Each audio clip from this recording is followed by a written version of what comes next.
ច្រៀងដំកាងត្រង់ឡើងជាមួយនឹងភ្លេងឲ្យបានរន់ទឺ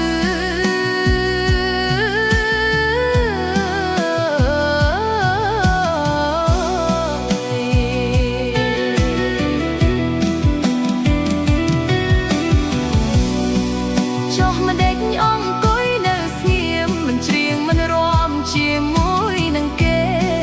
ចុះម្ដេចអង្គុយនៅស្ងៀមមិនច្រៀងមិនរាំជាមួយនឹងគេព្រះគ្រីស្ទជាដំណឹងល្អព្រោះទ្រង់បានទោលុះបាបយើងហើយ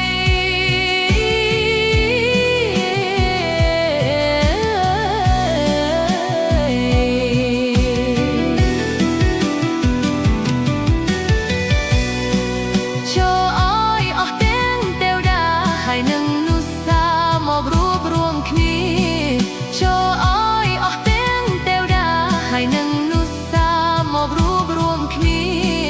បង្គំព្រះដោយជ្រះថ្លាបិទគ្មានព្រះណាដោយព្រះព្រះឡើយ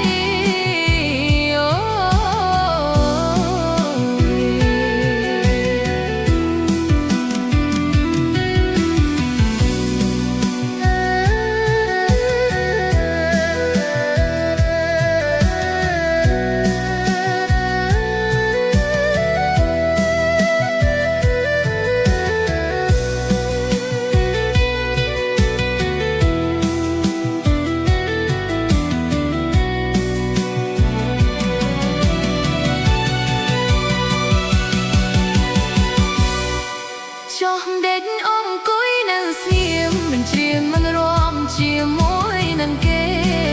ចុះម្ដេចអង្គុយនៅស្ងៀមមិនច្រៀងមិនរាំជាមួយនឹងគេព្រះគ្រីស្ទជាដំណឹងល្អព្រោះទ្រង់បានទោលុបបាបយើងហើ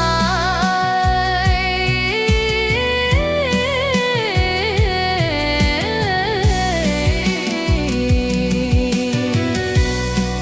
ចូលឲ្យអស់ទាំងទេវតាហើយនឹងនុសាមករួបរวมគ្នា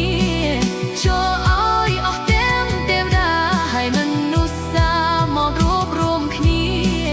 បង្គំព្រះដោយជ្រះថ្លាបិទគ្មានព្រះណាដោយព្រះព្រះឡើ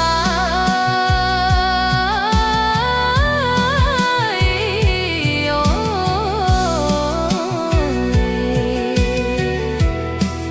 បង្គំព្រះដោយជ្រះថ្លា